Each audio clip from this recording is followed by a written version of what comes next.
J'ai un classement du Maghrébin, d'accord? J'ai un classement du Maghrébin, sachez les Algériens que vous êtes tout en bas. Alors j'exclus les Kabyles parce que les Kabyles c'est la famille, mais tout le reste, les côtiers, c'est fini. Vous êtes en bas du classement, c'est fini. Mais quelle famille? Quelle famille? On est quelle famille? Je comprends pas, explique-moi, c'est quelle famille? Parce que je t'explique, hein, les Kabyles sommes algériens. Ça revient à dire, les Français, vous êtes les pires en Europe. Mais par contre, les Occitans, je vous aime bien. Ah ouais, les Occitans, je vous kiffe. Parce qu'en fait, Papacito, c'est quelqu'un avec qui j'ai déjà parlé en privé. Et franchement, je trouve que c'est quelqu'un de très intelligent et très malin et surtout très logique. Bien que je ne sois pas 100% d'accord avec tout ce qu'il dit, c'est normal, personne ne sera jamais 100% d'accord avec personne. Mais j'ai tenu toutefois à lui parler en privé afin de comprendre mieux sa façon de penser. En fait, pour lui, la Kabylie doit être indépendante. Voilà, pour lui, la Kabylie, voilà, les Kabyles sont différents des autres Algériens, les Arabes, entre guillemets. Même si, il sait qu'il y a des Chaouis, tout ça, mais il considère les Chaouis comme des Arabisés, etc. Il n'y a que les Kabyles qui ont vraiment tenu, en fait, à leur identité, tout ça. Ouais, mais j'ai envie de te dire, quelle famille avec la France. Parce que pour rappel, 54-62, c'était les Kabyles. Ceux de 54 à 56, c'était que les Kabyles et les Chaouis. Que eux. Après, de 56 à 61, parce que 62, il y avait plus trop de trucs, mais même en 61, ça commence à se calmer, mais vraiment de 56 à 60-61, là, les autres sont rentrés, mais ils combattaient où? Parce que les gens te disent, ouais, moi, je suis de l'Ouest, je suis une arabe, mais mon grand-père, ben, il est mort en martyr. Ouais, mais il est mort en martyr où, ton grand-père? Il est mort en martyr en Kabylie, parce que c'est en Kabylie qu'il y avait les combats. Et oui. Alger, pareil. Alger, c'est les Kabyles qui ont fait entrer Alger dans la guerre. Tout ça pour dire que c'est grâce aux Kabyles si l'Algérie existe. Mais faut pas l'oublier. Faut pas l'oublier. C'est pas la France qui nous a créés. Les Kabyles ont été les premiers à se rebeller contre la France. En fait, si tu veux, dès 1830, les Kabyles ont commencé à se rebeller. Les révoltes d'Af Mokoran, tout ça, 45, 1845, même les révoltes de 1924 avec la création de l'étoile nord-africaine, pardon, c'est les Kabyles qui voulaient s'émanciper de la France direct. Tout ça pour te dire encore une fois que quelle famille? Je comprends pas quelle famille les Kabyles ont avec la France. C'est quelle famille? C'est famille de quoi? Famille de blancs? Mon père n'est pas blanc. Mon père c'est un basané, tu vois. Pas bien mat de peau. Mais c'est un Kabyle, 100%. Donc je comprends pas trop en fait. Je comprends pas. On partage quoi en commun? À la limite, ce qu'on partageait en commun avec les Français, et ce qu'on partage avec toi, bien sûr, c'est l'attache à la religion. Parce que les vrais Kabyles, hein, les vrais traditionnalistes, sont vraiment attachés comme ça à l'islam. Comme les Français, comme toi, être attachés au christianisme. C'est pour ça qu'on disait, en fait, il n'y avait pas trop de différence dans la mentalité entre un Français et un Kabyle dans les années 1800-1900. Il n'y avait pas trop de différence. C'est pour ça qu'il y a eu quelques métissages, mais pas tant que ça, parce que les Kabyles, pas bouger. Déjà, avec un Algéro, ça passe pas. Avec un Kabyle d'une autre tribu, ça passe pas. Donc, famille de quoi? Je comprends pas, il n'y a eu aucun mélange entre les Français et les Kabyles, ni les Kabyles avec personne d'ailleurs. Quelle famille? Je comprends pas, en fait, une famille de quoi? Les Marocains, les Algériens, c'est des Maghrébins, mais c'est pas la même marque. Quand Bilal Hassani a gagné cette compétition de dégénéré qu'est l'Eurovision, d'accord, il y a 99,9999% des Marocains qui n'ont pas célébré. Ils ont trouvé ça dégueulasse. Il y a eu des gros starfoulas. Ils avaient honte en fait. Pourquoi? Parce qu'ils sont issus d'une civilisation, que c'est un des pays avec l'une des plus vieilles universités au monde. Non. La plus vieille université au monde, elle est en Algérie, dans l'Aurès, chez les Chaouis. Après, peut-être que c'est la plus vieille université au monde encore en activité, peut-être, je sais pas. Mais la toute première université de l'histoire, elle est en actuelle Algérie, et dans les Aurès. Et qu'en fait, tu peux les asseoir à table. Et de l'autre côté, vous avez les Algériens, les DZ, les Djezairi pour les intimes. Et ben eux, ils supportent une boxeuse qui a un taux de testo, elle s'appelait Ramon Camacho. Ouais, parce qu'elle est malade, mesquite. Ouais, c'est vrai, on la supporte parce qu'elle est malade. Elle nous représente malgré ça. Si tu veux, elle a le syndrome des ovaires polykystiques, ce qui fait que malheureusement, elle a trop de testostérone. Mais c'est le syndrome des ovaires. Donc elle en a. Donc c'est une femme. Juste elle a un taux de testostérone anormalement élevé. Parce qu'elle est malade, la pauvre. Elle va sur le ring, c'est un homme, hein, je veux dire, il a un chibrax. Tu l'as vu? On l'appelle elle, mais il a un chibrax. Il va sur le ring, il tabasse des boxeuses, d'accord? qui sont des femmes. Et là, vous avez 99,999% des Algériens qui célèbrent. Voilà, contrairement aux Marocains, il n'y a pas ce qu'on appelle la pudeur. Un petit peu de pudeur, un petit peu de chouma. Ah bon? Est-ce que t'es allé un jour en Algérie pour savoir qu'il n'y a pas de pudeur en Algérie, contrairement au Maroc? Tu vois, moi je vais pas tomber dans ce piège, diviser tout ça. Oh, les Marocains, ils font ça, regarde Marrakech, regarde Casablanca, moi je vais pas, non. Juste, je vais dire que en Algérie, on ne manque pas de pudeur. Et chez les Marocains non plus, on n'en manque pas. Mais, s'il te plaît, un pays dans lequel c'est mal vu de se baigner en bikini à la plage, tu vas me dire que c'est un pays qui manque de pudeur? Sérieusement? Je dis pas que c'est bien, je dis pas que c'est pas bien, je dis que c'est des faits. C'est des faits. En Algérie, c'est mal vu. Une meuf en bikini, c'est parce que pudeur. Et je dis pas, ouais, peut-être c'est des hypocrites, on s'en fout d'hypocrisie, juste, il y a la pudeur. Et tu vas me dire que c'est un pays qui manque de pudeur, juste sur cet exemple-là? Voilà, là ça célèbre, là on y va, vive le tabassage de gonzesse. Alors, vive le tabassage de gonzesse? T'es sérieux? Tu dis ça? Alors que tes potes avec Benchen Cigars, Baptiste Marché, qui a frappé sa femme, tes potes avec lui, et tu viens de dire, ouais, les Algériens tabassent des gonzesses, mais t'es sérieux? Et si Imen Khalif c'était un homme, tout ça tabasse des gonzesses, comment ça se fait que son palmarès ne soit pas parfait? Puisqu'elle a mis seulement 5 KO et elle a perdu 9 fois. Comment ça se fait? S'il y a un si déséquilibre de dingue que voilà. Parce qu'en fait, il y a qu'à voir son adversaire en demi-finale. Elle aussi ressemble pas mal à un mec. La plupart des athlètes femmes ressemblent à des mecs. Parce qu'elles font beaucoup de sport. Donc beaucoup de testo, donc forcément elles ont des attributs physiques qui permettent de se poser des questions. On va prendre un exemple français, hein, Aurélie Mauresmo, vachement une tête de... Voilà quoi, hein, mais rien sur elle. On ne sait pas pourquoi. Pareil, Imen Khalif, elle a participé au JO de Tokyo 2021. Pareil, rien du tout. Normal, tranquille. Il y a que en France, étrangement, où on fait des polémiques sur tout et rien. Contre les Algériens, bon, c'est facile, hein, c'est la cible facile, les Algériens, on va pas se mentir. Peut-être que ça va barder avec les Maghrébins, qu'on va faire la 10e croisade et que même les Marocains que j'aime bien, ils se retrouveront à saccager des églises, c'est possible, j'en sais rien. En fait, le truc, c'est que nous, musulmans, enfin, moi je me considère musulman, parce que, à titre personnel, j'estime qu'il y a une différence entre être musulman et se considérer musulman, entre croyant de manière générale, mais ça c'est une autre histoire. En fait, c'est que nous, on respecte les églises, tout ça. Moi, quand je voyage dans des pays étrangers ou même en France, hein, je vois une cathédrale, je vois une église, j'aime bien la visiter. Parce que, on va pas se mentir, l'architecture, c'est incroyable. Tu vois les vitraux, c'est du grand art. C'est incroyable, c'est beau. Je respecte. En plus, ma religion m'autorise à prier dedans. Genre, tu te poses sur les bancs de la cathédrale, voilà, et tu fais une doha pour Jésus. Pour Jésus, pour Dieu et ses prophètes. Voilà, tu fais une doha, voilà. C'est une sorte de... Tu rends hommage. Tu dis Dieu bénit Jésus-Christ, bénit Mohamed, bénit tout le monde, bénit Israël, le prophète Israël, bénit Moussa, bénit tous tes prophètes. Voilà.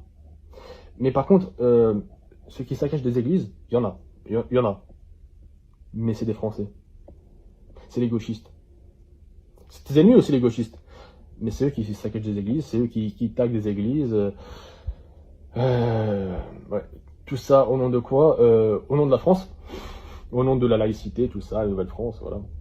Parce que qui dit église dit religion, qui dit religion en France dit conservatisme, qui dit conservatisme dit forcément droite, extrême droite, les fachos, tout ça. Voilà. Donc s'il y a un peuple sur lequel tu dois taper à ce niveau-là, c'est le tien. En fait, honnêtement, la mauvaise foi, c'est vraiment un des traits psychologiques les plus dégueulasses que je connaisse. Il y a des peuples qui ont des défauts, tous les peuples ont des qualités, tous les peuples ont des défauts. Mais putain, la mauvaise foi, c'est particulier. La mauvaise foi, c'est vraiment particulier, c'est vraiment un esprit très particulier. C'est vrai, la mauvaise foi, c'est dingue. Et c'est vrai, après c'est pas une question de peuple, hein. Il y a vraiment des gens qui ont une mauvaise foi, qui manquent de bonne foi, et tu peux pas parler avec eux, tu peux pas, parce qu'il y a pas de remise en question, ils se remettent pas en question. C'est dommage, c'est dommage, c'est triste. Là, c'est manifeste qu'il y a, il y a quand même un problème. Quand tu vois ce boxeur, il y a quand même ce boxeur qui concourt chez les femmes, il y a quand même un énorme problème. Et là, il y a du, ah non, non. Non, non, c'est une femme. Elle a des épaules comme ça, elle fait des gros manspreading, il fait des gros manspreading. D'accord, mais du coup, toutes les meufs un petit peu androgynes, c'est des mecs, du coup, logiquement. Donc, la meuf de Macron, c'est un mec. Brigitte, hein. Donc, Serena Williams, bah, c'est un colosse, c'est un bonhomme. Logiquement, si on part de ce principe-là, faut aller jusqu'au bout du truc. Je suis pas d'accord, mais je peux être d'accord si, voilà, c'est une règle qui devient universelle. Là, on va dire ok. Il y a eu un test qui a montré que c'était des chromosomes XY. Non. Complètement faux. Il n'y a pas eu de test qui montre des chromosomes XY, machin, WX, tout double truc. Je l'ai déjà prouvé en vidéo. Ça vient d'un article russe, et dans cet article-là, ça parle bien de chromosomes XY, mais il n'y a aucune mention au diamètre livre. C'est juste les gens qui ont associé cet article-là à elle, alors qu'aucune mention. De plus, ça a été démenti à de nombreuses reprises.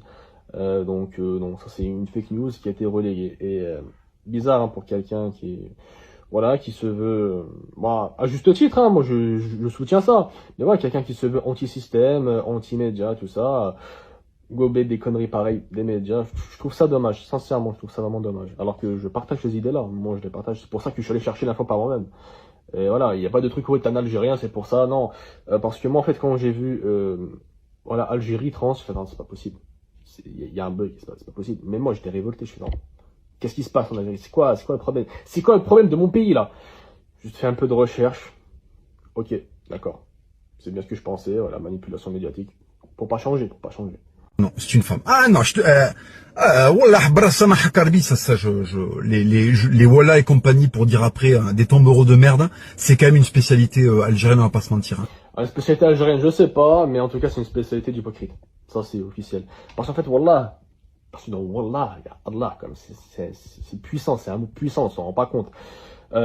Historiquement, c'est un mot, juste Wallah, c'est utilisé pour des fins juridiques, en fait. Quand on t'accuse de quelque chose, tu jures Wallah, ben, c'est-à-dire que, ok, c'est bon, il est pour rien. Qu'avez-vous à dire pour votre défense? Wallah, c'est pas moi. Bon bah, à quitter, tu peux y aller. Ah bah il a dit voilà, ah bah si, voilà ça marche, hein. Ben, ce même-là, en fait, il était vraiment véridique au Moyen-Âge. Parce qu'il y avait une bonne foi, il n'y avait pas la mauvaise foi qu'il y a aujourd'hui à cette époque. Et même moi, quand j'étais petit, ma mère me faisait jurer Wallah et m'a expliqué que si tu mens, tu meurs ou tu iras en enfer. Et ça me faisait peur. Je m'en sers pas comme une virgule, moi, le Wallah, c'est pour ça. Et je peux comprendre ça, effectivement. Mais ça, c'est une spécialité d'hypocrite. Et l'hypocrisie, bien que présente hein, en Algérie, ce n'est pas une spécialité algérienne, alhamdoulilah. Oh là là, on serait vraiment mal. Et en fait, l'autocritique, c'est le début. On sort de l'enfer parce qu'on commence à faire son exorcisme, en fait. On sort de l'enfer quand on commence à pointer qu'effectivement, peut-être qu'il y a quelques problèmes. Je suis d'accord. C'est pour ça que moi, dans mes vidéos, je me remets toujours en question. Je me fais une autocritique, même dans ma vie privée, quotidienne. Même quand il y a eu ce truc-là, Algérie, trans, machin, je me suis dit, what?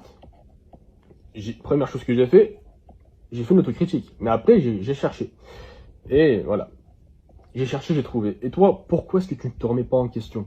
Pourquoi? Je te pose la question. Parce que c'est vrai, t'as raison, hein, l'autocritique, ça nous fait sortir de l'enfer. Pourquoi toi tu restes en enfer? Pourquoi est-ce que tu ne te remets pas en question? Peut-être parce que ta haine de l'Algérie, parce que c'est toi qui le dis, hein, ta haine de l'Algérie surpasse ton amour propre. Peut-être. C'est vrai que tu ne peux pas te remettre en question, parce que te remettre en question admettrait que tu as tort, et admettre que tu as tort admettrait que l'Algérie a raison, et l'Algérie est plus resplendissante que ce que tu veux te faire croire et nous faire croire. Vous refusez de faire cet exercice de dire oui, il y a un problème. Oui, on a un problème, en fait. Je me suis dit ça, avant de, encore une fois, faire des recherches et trouver que, alhamdoulilah, on n'a pas de problème. C'est le monde qui a un problème. Le mec, c'est un gonze. Il a une tête hein, de rebeu moyen de la reinerie, en fait. Et vous nous dites non, c'est une meuf. Et tout le monde, l'humanité entière vous dit c'est un gonze. Et vous dites non. Je te jure, c'est une meuf. Vous ne vous mais c'est très très pénible parce que la remise en question, c'est le début de la... Ça va mieux après. Après, tu t'y mets, après, tu te retrousses les manches, tu dis bon. Oui, mais t'attends quoi pour aller mieux, Papacito? Vraiment, t'attends quoi pour te remettre en question et aller mieux? Moi, c'est ce que je fais avec cette vidéo et je t'invite à te remettre en question. Voilà, c'est tout. Dieu sait que le pays dans lequel je vis, de lequel je suis issu génétiquement, a des problèmes, avait des problèmes et continue à avoir des problèmes, mais il y a des petits efforts qui sont faits, je vous jure. Il y a des petits efforts qui sont faits, on essaie de s'en sortir. C'est vrai, il y a des gros problèmes en France, avec le wokisme, tout ça, mais en fait, les petits efforts dont tu parles, l'Algérie en fait des plus gros, tu vois. Parce que moi, de ce que je peux constater, hein, c'est que l'Algérie avance vraiment un tout petit peu. À des pas de fourmis, elle avance l'Algérie. Mais la France recule à des pas de géant. Ça, c'est triste. Parce que là, souvent, on est arrivé à un point où la France et l'Algérie sont égaux. Je veux dire, socialement parlant et politiquement, la France, elle est là, l'Algérie, elle est là. Sauf que la France, elle veut être là, et l'Algérie veut être là. Et c'est triste, mais c'est là où on va. Parce que, si tu veux, ton truc là de wokisme, arc-en-ciel de partout, en Algérie, c'est interdit. Là où en France, on va, cérémonie des JO, on va te faire une parodie de la scène de Jésus-Christ, alors qu'il n'y a aucun rapport. C'est littéralement pour cracher sur l'histoire de France, parce que l'histoire de France est une histoire chrétienne incroyable. Je suis le premier à le dire, et je serai le dernier à le dire. La France a une histoire chrétienne plus incroyable. Mais ça, c'est un signe pour dire aux gens, on crache sur notre patrimoine, on crache sur notre histoire. Le christianisme, c'est fini. Là, c'est la laïcité, là, c'est le goulou goulou goulou, voilà, vous avez compris de quoi je voulais parler, de ce que je voulais dire par goulou goulou goulou, je pense qu'on s'est capté. Parce qu'il y a des trucs qu'on peut pas dire, hein, la fameuse liberté d'expression française. Connerie. Voilà. Donc, il y a des problèmes en France. Mais ces problèmes qu'il y a en France, ils sont pas en Algérie, ils n'ont jamais été en Algérie. Et dès qu'ils commencent à être en Algérie, décision radicale. Tu vois, les mesures sont prises de manière radicale. Et à ce niveau-là, la France avance à pas de fourmi et recule en moonwalk, et l'Algérie avance à pas de géant. Première nationalité en prison en Allemagne, je vous laisse deviner. Les Turcs. Première nationalité en prison en France, je vous laisse deviner. Les Algériens. Alors, on est les boss. Première nationalité en prison au Luxembourg, je vous laisse deviner. Les Portugais. En fait, tu vois, les Portugais, c'est la première nationalité étrangère en prison. Parce qu'en tout premier, il y a les Luxembourgeois qui sont en prison. En deuxième, les Français. En troisième, les Portugais. Il y a beaucoup de pays où vous n'êtes pas le premier poste, vous n'êtes pas le premier, vous êtes des fois le 7e pays d'immigration et vous êtes quand même les premiers à être en prison. En fait, non, il n'y a que la France. Et ça peut s'expliquer. En fait, si tu veux, ces gens-là, en fait, pour être algérien, il faut avoir son père et son grand-père algérien, c'est tout. Le mec, il est né en France, il a jamais été de sa vie au bled, il s'est pas lié 3 mois en berbère, il connaît rien de l'Algérie. Mais c'est un Algérien. Juste pour ça, il va écrire Tahia des Z, bon, il va se revendiquer. Mais même s'il se revendique pas, ben, il va devenir, un louba ou peu importe, hop, il va finir en tôle. Et ben, ça fait que ce sera un tolard, qui aura, la nationalité algérienne. Alors que, il est pas en prison directement à cause de ça, parce qu'il n'a rien d'algérien, en soi. Tout ce qu'il a d'algérien, c'est son père et son grand-père. C'est tout. Et ça fait que, ça gonfle les stats, voilà, plus d'algériens, voilà. De nationalité algérienne, puisque c'est algérienne, pas d'origine uniquement algérienne. Plus d'Algériens dans les prisons. Mais s'ils sont dans ces prisons-là, c'est à cause de la France, c'est à cause des banlieues, c'est à cause de l'existence même des banlieues. C'est quoi en fait, si tu veux, t'as un groupe d'individus, tu sais qu'ils font le sga, et tu les mets tous ensemble. Forcément, ça va faire du sga. Et il faut pas s'étonner à un moment donné que ça pète. Et ça pète ça va dans les prisons, malheureusement. Mais voilà, ça gonfle les chiffres comme ça. Hélas, mais c'est la triste réalité. Mais tout ça, c'est l'éducation à la française. C'est pas l'éducation à l'algérienne, ou à la kabyle, ou à la chiaoui, ou à la touareg. Non, c'est l'éducation à la franco-française qui les a fait emmener en prison. Parce que, nous, en Algérie, on respecte. Tu vois, on a des éducations très strictes. On n'a pas de tolérance réellement vis-à-vis de nos enfants, tout ça. Il n'y a pas... Voilà, c'est éducation comme ça. Et ces gens-là, normalement, ont une éducation pareille, tu finis pas en prison. Pas en France, du moins. Mais c'est incroyable, il faut vraiment, là, il y a un problème. Là, il y a un problème. Culturellement, il y a un problème, il y a un truc. Ça dénote quelque chose. Et je comprends pas pourquoi vous êtes comme ça, parce qu'en fait, l'Algérie n'est qu'à quelques kilomètres de l'Italie, de l'Espagne. Vous êtes qu'à quelques kilomètres. Mais comment ça se fait? Je vois pas le rapport. Bon, je sais comment ça se fait, mais je vais pas le dire parce que la souris va sauter, mais... Comment ça se fait? Je sais pas, je veux bien savoir comment ça se fait. Vraiment, je sais pas, ça m'intéresse. Comment ça se fait que vous avez pas cette petite envie, cette petite pulsion de bien, de temps en temps? Dis-toi, la plupart des médecins en France ont été formés en Algérie. Donc, pulsion de bien, je pense que c'est pas qu'une pulsion le bien en Algérie, hein, c'est... Voilà, quoi. Vous avez pas envie d'avoir ça de temps en temps? Ce qu'on appelle le fair play, l'honnêteté. Putain, ça fait un bien, Alors, niveau fair play, on va pas se mentir, il y a un problème en Algérie. Il y a un problème avec le fair play. Bon, il y a qu'à voir que l'ancien entraîneur, Belmadi, il me saoulait. À chaque défaite de l'Algérie, il pétait un câble. C'est à cause du terrain. Oh, c'est à cause de l'éclairage. Oh, c'est à cause de... On a perdu, on a perdu. C'est quoi ça? Chaque fois qu'on perd, il va réclamer un rematch. Non, faut arrêter les conneries. Donc oui, à ce niveau-là, à échelle, vraiment, grande échelle, il y a un problème de fair play. Faut pas se mentir, il a raison. je vous jure, on n'est pas si différents génétiquement. On n'est pas si différents. On n'a rien à voir génétiquement. Mais putain, ça, vraiment, cet aspect culturel que vous avez met des distances énormes entre nous, en fait. C'est très compliqué de faire société avec vous. Bah, c'est grâce à ça qu'on est devenu indépendant. Hein. Parce que vous n'avez pas à un moment cette pudeur de dire, effectivement, il a une mâchoire comme ça, il a des pecs. Alors, déjà tu parles de société, il est difficile de faire société avec nous.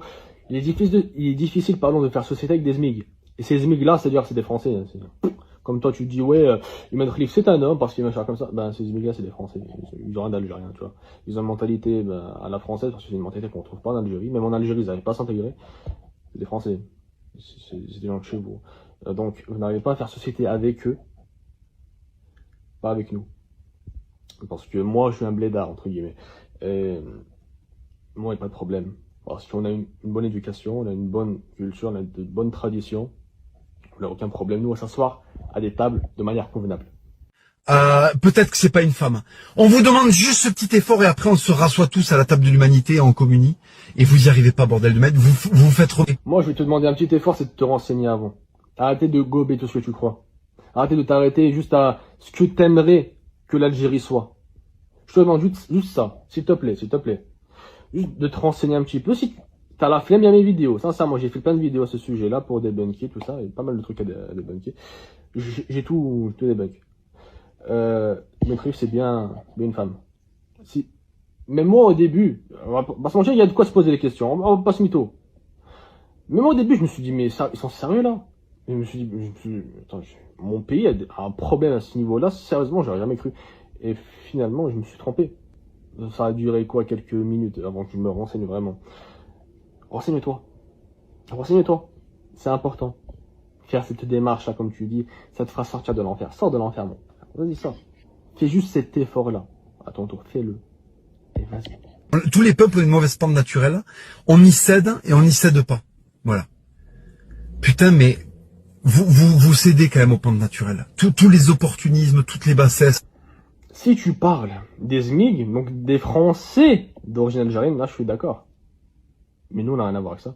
On n'a rien à voir, on est tranquille, nous les Algériens. On s'aide pas.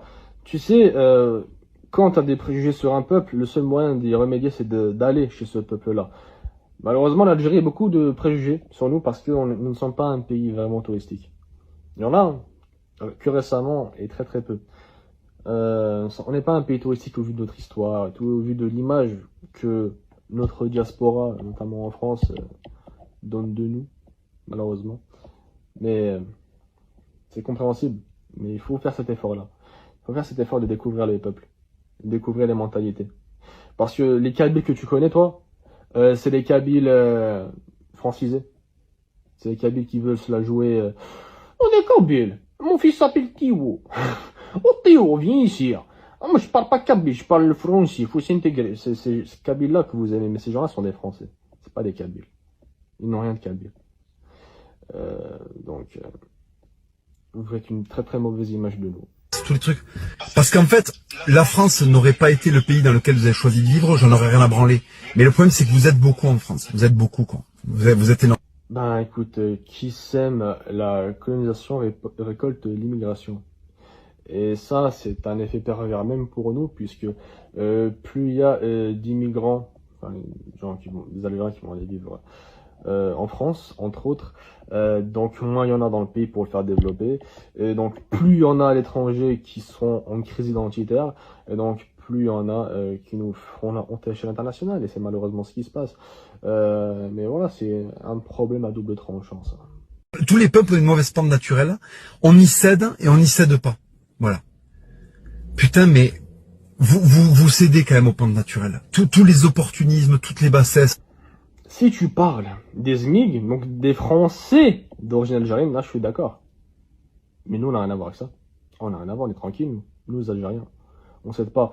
Tu sais, quand tu as des préjugés sur un peuple, le seul moyen d'y remédier c'est d'aller chez ce peuple-là. Malheureusement l'Algérie a beaucoup de préjugés sur nous parce que nous ne sommes pas un pays vraiment touristique. Il y en a que récemment et très très peu. On n'est pas un pays touristique au vu de notre histoire, tout au vu de l'image que notre diaspora, notamment en France, donne de nous, malheureusement. Mais c'est compréhensible. Mais il faut faire cet effort-là. Il faut faire cet effort de découvrir les peuples, découvrir les mentalités. Parce que les Kabyles que tu connais, toi, c'est les Kabyles francisés. C'est les Kabyles qui veulent se la jouer. On est Kabyles. Mon fils s'appelle Théo. Oh Théo, viens ici. Ah, moi je parle pas kabyle, je parle le français, il faut s'intégrer. C'est ce kabyle-là que vous aimez, mais ces gens-là sont des Français. C'est pas des Kabyles. Ils n'ont rien de kabyle. Donc, vous faites une très très mauvaise image de nous. Tous les trucs. Parce qu'en fait, la France n'aurait pas été le pays dans lequel vous avez choisi de vivre, j'en aurais rien à branler. Mais le problème, c'est que vous êtes beaucoup en France. Vous êtes beaucoup, quoi. Vous êtes énorme. Ben écoute, qui sème la colonisation récolte l'immigration. Et ça, c'est un effet pervers même pour nous, puisque plus il y a d'immigrants, enfin, des Algériens qui vont aller vivre en France, entre autres, donc moins il y en a dans le pays pour le faire développer, et donc plus il y en a à l'étranger qui seront en crise identitaire, et donc plus il y en a qui nous feront la honte à l'échelle internationale, et c'est malheureusement ce qui se passe. Mais voilà, c'est un problème à double tranchant, ça. J'ai un classement du Maghrébin, d'accord? J'ai un classement du Maghrébin, sachez les Algériens que vous êtes tout en bas. Alors j'exclus les Kabyles parce que les Kabyles c'est la famille. Mais quelle famille? Parce qu'en fait là ce que tu fais, clairement c'est ce que les Français ont fait durant la colonisation française, c'est de diviser pour mieux régner. Comme ils ont divisé les Arabes des Berbères pour mieux régner, pour mieux gouverner. Je t'explique. Les Arabes ont été vraiment mis dans un état, enfin dans un piédestal par les Français, tu vois, avec l'arabisation, c'était la France qui a arabisé notre ami berbère, c'est la France qui a arabisé linguistiquement l'Algérie, etc.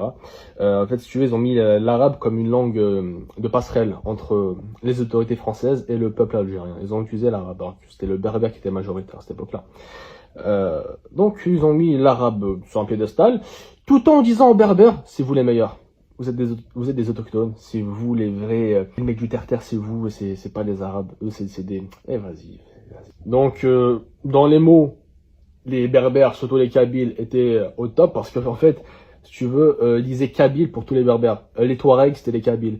Même les rifins, c'est les kabyles du Maroc. Les chlouh, les kabyles du Maroc. Les chaouis, les kabyles des Aurès, tu vois. Les kabyles, les kabyles. Les kabyles du Kabyle. Voilà, divisé pour mieux régner. Et jusqu'à maintenant, et c'est ce que tu fais là actuellement, voilà. L'Algérie, vous êtes tout en bas, mais les Kabyles, non, tout ça pour créer une tension interne à l'Algérie, pour que certains Kabyles se disent, ouais, nous, c'est les meilleurs, ouais, on est bien. En général, ces Kabyles-là ne savent pas aligner 3 mots en Kabyle, hein, ils ne savent pas. Azul, Felawen, Awid, Arrom. Ah, 4. Awid, Arrom. Awid, Aman, aussi, 5. Ils savent pas les Kabyles, ça, ils sont bilingues.